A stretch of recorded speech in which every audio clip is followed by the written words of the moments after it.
திருநெல்வேலி சட்டமன்ற தொகுதிக்கு உட்பட்ட ஜிஹெச் ஹாஸ்பிட்டல் இன்னைக்கு ஆய்வு செய்வதற்காண்டி இன்னைக்கு நேரிலே வந்து சென்று எல்லாம் பார்த்தேன். நல்ல சிறப்பாக இயங்குகிறது. நீட்னஸா வச்சிருக்காங்க. மருத்துவர்களும் அவங்களும் நல்ல முறையில கவனிச்சுக்கிட்டு இருக்காங்க. அதுல பேஷண்ட்டும் வரவங்க நல்ல சிறப்பா அவங்கள ஆய்வு செய்யும் போது அவங்கள கோரிக்கையை கேட்கும் போது அவங்க நல்ல சிறப்பான முறையில எங்களுக்கு கவனிக்காங்க. அதனால எங்களுக்கு நீட்னஸா இந்த கவர்மெண்ட் ஒரு நல்லா இருக்குன்னு எல்லாருமே சிறப்பா சொன்னாங்க. அதனால எனக்கு பார்க்கறதுக்கு வந்தது ரொம்ப திருப்தி. டாக்டர்களும் அது எனக்கு எடுத்து என்னென்ன தேவைங்கிறது சொல்லியிருக்காங்க. ஒரு சில தேவைகளை சொல்லியிருக்காங்க. அந்த தேவைகளை வெற்றி கழகத்தின் ஆட்சி அது நிறைவேற்றி கொடுக்கும் அப்படிங்கிற நம்பிக்கையோடு அவங்க நான் சொல்றேன். இல்ல மக்கள் அவங்க ஒரு சில அவங்க தேவைக்கு எல்லா தேவைகளும் இருக்குது. ஒரு சின்ன இது சொல்லியிருக்காங்க. என்ன சொல்லியிருக்காங்க? ஒரு சில டாக்டர் கம்மியா இருக்குன்னு சொல்லியிருக்காங்க. அந்த டாக்டர் நம்ம எங்களுடைய நிரந்தரமான டாக்டர் இல்ல நிரந்தரமா இப்ப என்ன 8 டிபார்ட்மெண்ட் இதுல இருக்கு. கிட்டத்தட்ட 20 பேஷண்ட் வந்தவங்க இடத்துல இப்ப 450 பேஷண்ட் இருக்கு. 500 பேஷண்ட் டெலிவரி மட்டும் தான் நடக்கு. மத்த எந்த அறுவை சிகிச்சைக்கான மையங்கள் இருக்கு எதுவுமே இதுவரை அறுவை சிகிச்சை பண்ண சொல்லி மக்கள் இல்ல சுற்றுச்சூழல் முறையில மாவட்ட மருத்துவமனை ஐக்கிரவுண்ட்ல இருந்து எல்லா டாக்டரும் சுழற்சி முறையில இங்க இயங்குது. அதுல எந்த பாதிப்பும் நான் அவனத்தையும் விசாரிச்சேன். அதுல எந்த பாதிப்பும் இல்லை. நிரந்தரமா இங்க நிரந்தரமான மருத்துவர்கள் இருக்கிறாங்க. ஒரு சில பேருக்கு டெப்டேஷன்ல வந்துட்டு இருக்காங்க. அதுக்கு போதிய அளவுக்கு இருக்கு. இருந்தாலும் நிரந்தரமா வேணும்னு சொல்லியிருக்காங்க.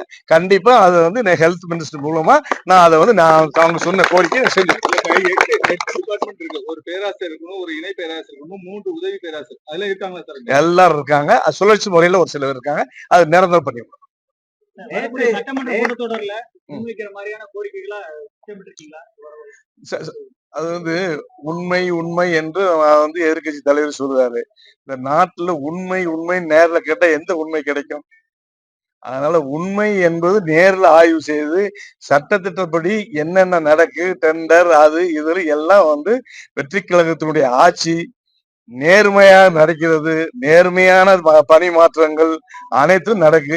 அதுல உண்மையை புதுசா நாங்க எந்த ஆதாரம் இல்லை, ஆதாரம் இல்லாம எதிர்ப்பு சொல்லக்கூடாதுன்னு சொன்னாங்க. பெர்சன்டேஜ்னு சொல்லும் போது முதலமைச்சர் மதுக்கடைக்கு சொல்லும் போது பெர்சன்டேஜ்னு சொல்லும் போது பெர்சன்டேஜ்னு எப்படி சொல்லலாம்னு சொன்னாங்க. பெர்சன்டேஜ் எப்படி வாங்கினாங்கிறது மக்களுக்கும் தெரியும். முந்தைய ஆட்சியிலையும் என்ன நடந்ததுன்னு உங்களுக்கு தெரியும். அதனால அதையும் முதலமைச்சர் அவங்க சொன்னதுக்கு தான் பதில் சொன்னாங்களே தவிர யாரையும் முதலமைச்சர் குறை சொல்லவில்லை. மீண்டும் நல்ல முறையில ஆட்சி கொடுக்கணுங்க நோக்கமே தவிர எந்த ஆட்சி முந்தின ஆட்சியோ அதுக்கு முந்தின ஆட்சியோ அது அவங்கள யாரையும் குறை சொல்றதுக்கு அவங்க சட்டப்பேரவையில நீங்க பேசும்போது உங்களுக்கான கொடுக்கப்பட்ட நெருக்கடி எங்களுடைய முதலமைச்சர் நீங்க ஆதாரம் வேண்டும் என்று அவங்க பதில் கேட்டாங்க. அந்த ஆதாரம் என்பது ஆதாரமே முன்னாள் IAS மினிஸ்டரும் முன்னாள் எதிர்கட்சி தலைவரும் தான் அதுக்கு ஆதாரம் என்று நான் சொன்னேன். எனக்கு நெருக்கடி அவங்க கொடுக்கல. அவங்க என்ன தவறு ஆதாரம் என்று சொல்லணும்னா அந்த ஆதாரம் அவருக்கும் தெரியும் எனக்கும் தெரியும். அந்த ஆதாரத்தை உங்களுக்கு நீங்க ஆதாரமே நீங்க எதிர்கட்சி தலைவர் தான் அப்படின்னு சொல்லி நான் எடுத்து வச்சிருக்கேன் சட்டமன்றத்தில்.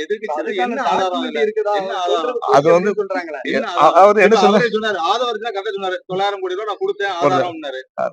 நான் அவருடைய நிர்வாகத்தை தான் சொல்லியிருக்கேன். நிர்வாகத்துல என்னென்ன டெண்டர்ல என்னென்ன நடைமுறைகள் நடந்தது, என்னென்ன நடைமுறை என்னென்ன நடந்ததுங்கிறது மக்களுக்கும் தெரியும், அவங்களுக்கும் தெரியும், என்ன மாதிரி ஒப்பந்தக்காருக்கும் தெரியும். நன்றி, வணக்கம்.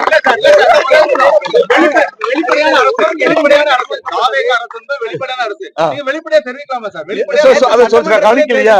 பெர்சன்டேஜே இல்லாத மதுபானம் மக்களுக்கு தேவையான எந்த அளவுக்கு மதுபானத்தை குறைக்க வேண்டுமோ அதை கண்டிப்பா குறைப்போம். நீங்க குறைச்சீங்கன்னா எதுக்காண்டி குறைச்சீங்க? 833 கடையை எதுக்குல குறைச்சீங்க என்ன எதுன்னு கேட்டாங்களா? அந்த இதை அதுக்கு விரிவாக்க உங்களுக்கு தெளிவா பட்ஜெட் முடிஞ்ச உடனே அறிவிக்கப்படும் சொல்லி முதலமைச்சர் சொன்னார். கடையில அதிகமா வசூல் பத்தி பேசிய கிடையாது. இந்த வசூலுக்கு சொல்லி இல்லையே. அதனால வந்து மதுக்கடையில வந்து 813 கடையை நீங்க மூடி இருக்கேன்னு சொன்னீங்க. எந்த மூடி இருக்கு? அது எனக்கு விரிவான அறிக்கை அனுப்பினாங்க. விரிவான அறிக்கை மதுவிலக்கு அமைச்சர் நினைச்சு பதில் சொன்னாரு. அது விரிவான அறிக்கையை வந்து கண்டிப்பா நான் உங்களுக்கு பட்ஜெட் முடிஞ்சோன்னு தெளிவா சொல்றோம்.